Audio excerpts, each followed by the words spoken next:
Hi beautiful ladies, welcome back to my channel. So today I want to talk to you about that clip that has been circulating on the internet, pretty much pandering to black women and talking about how amazing black women are and talking about how black women aren't protected. But then at the end, he was pretty much saying how black women are saviors, and if you're ever in trouble, look to a black woman for help. So I'm just going to go ahead and play that clip and then come back for commentary. Okay, I haven't been on TikTok for a bit, and I noticed everyone was tagging me in that whole Andrew Schultz thing about black women. I'll make a different comment about Andrew Schultz and that little rat Akash thing, but I want to say something about black women.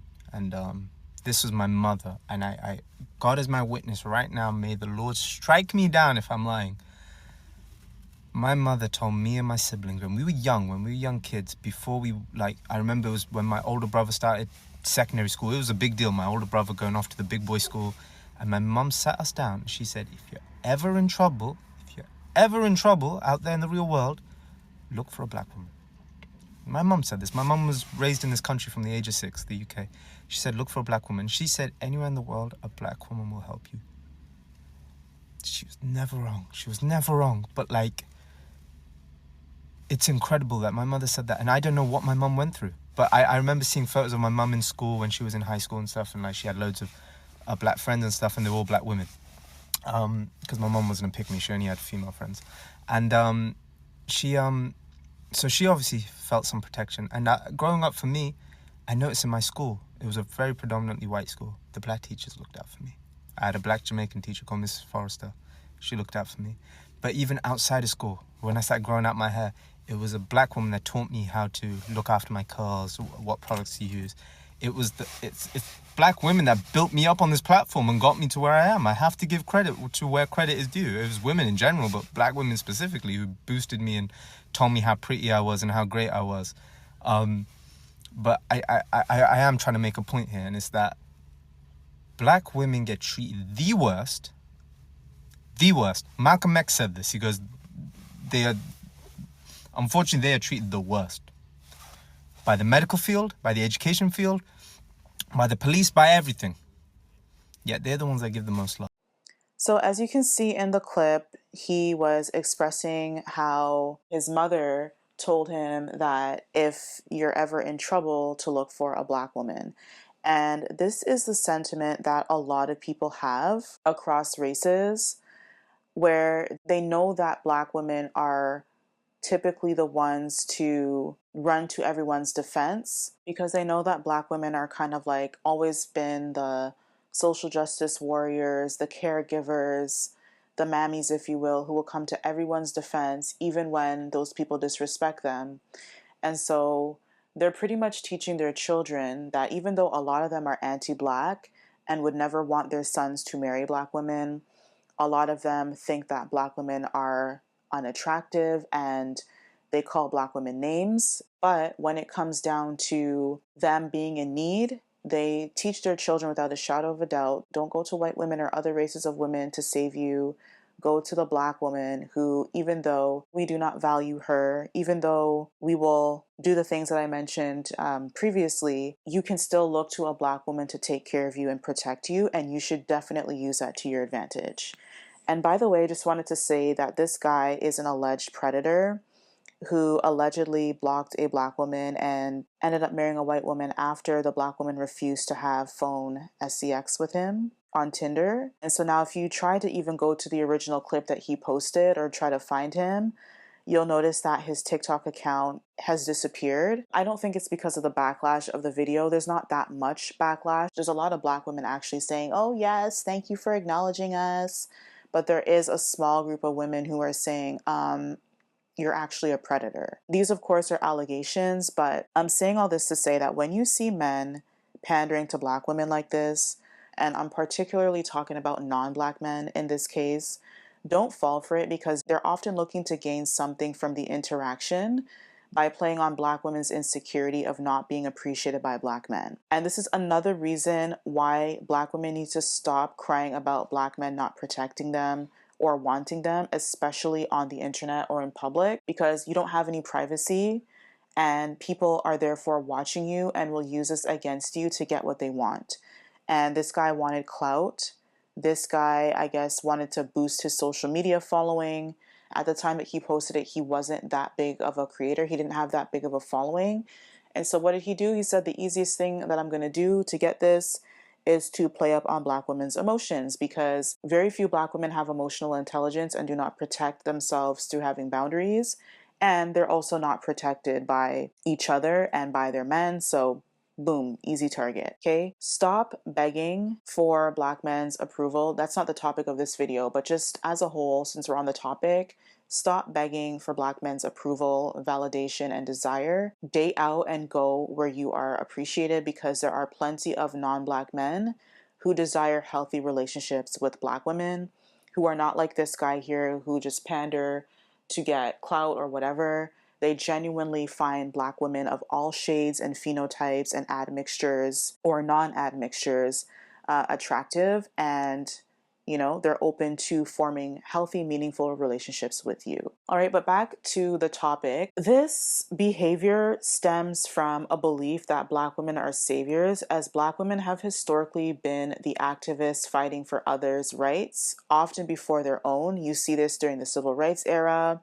You see this even during the Civil Rights era, where many of the known and acclaimed activists, Black male activists, were known to be abusers. The man who started Kwanzaa, for example, was a known abuser. You can go look that up. Martin Luther King was not faithful to his wife. Malcolm X was often known to have affairs with the very women that he called devils.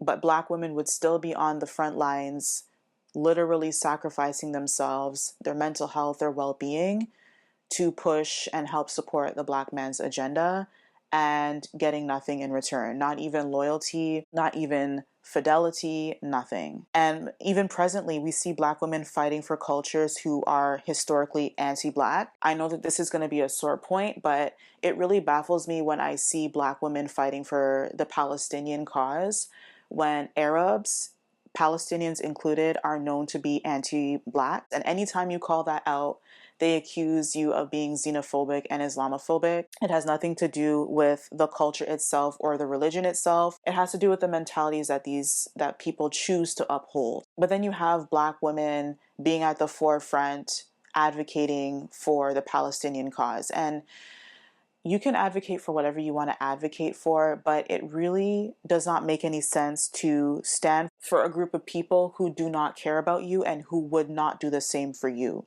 And so until this behavior, Black women, until you knock it off and stop giving this one-sided support to people, you will continue to be seen as the savior and the help and the mule for people to benefit from.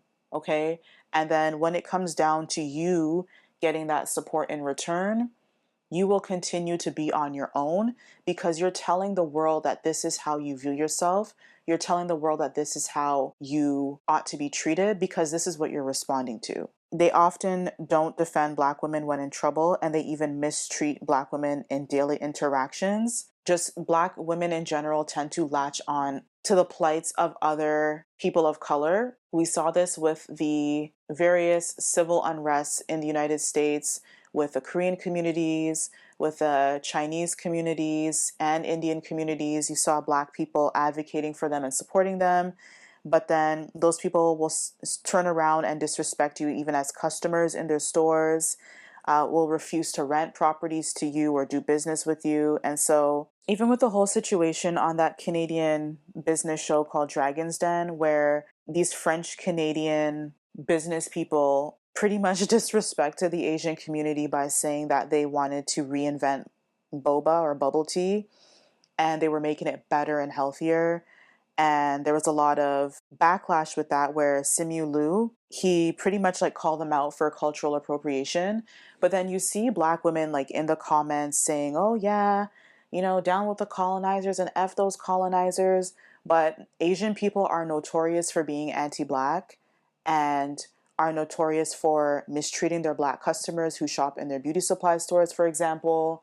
Asian people are known to appropriate everybody's culture, including black people and they'll tell you to shut the F up when you speak out about it. So, black women, you need to learn how to sit things out and let people fight their own battles and let people get their karma, if you will. I do definitely think that the boba company was definitely trying to appropriate bubble tea, but that's not your problem because when all this blows over, a lot of Asian people will go back to appropriating your culture, will go back to telling you that your African phenotype is ugly and will tell you that you're less than them because you have dark skin and tighter coiled hair. So learn how to close your mouth, black women, and let other people fight their own battles. Okay? And when you learn to stay out of other people's problems and stop coming to the rescue all the damn time, people, number one, will learn that they will no longer have you to lean on and will no longer use you. But people will also learn how to respect you because you are no longer operating from the place of being the mule. Okay, so learn that and accept that very quickly, that you have very few allies, and move accordingly. Stop caping for other people who do not cape for you and start putting yourself first. If you're going to cape for something that benefits you. And I'm not talking about benefiting you by making you look like a good person, because it doesn't work out that way. Benefiting you directly, whether it's you getting more money, whether it's your safety. Only align with those things that are self-serving and let everyone else fight their battles, because they always leave you to fight your own battles. Black women coming to everyone's rescue is a trauma response, where black women show up as a support system that they wish that they would receive from others. And it also stems from black women's need to be desired. Okay, so because black women are generally not desired by black men, they often show up like with their cape on, looking like, oh, look at me, I'm a good, supportive, trustworthy person, and you should pick me because you'll get these benefits in a relationship, when it actually should be the man rescuing you. Like, men coming to the rescue, being the protector, is a masculine trait, okay, that men should embody and not women. Black women, unless you stop this behavior, people will keep using you if you allow them, so start being selfish.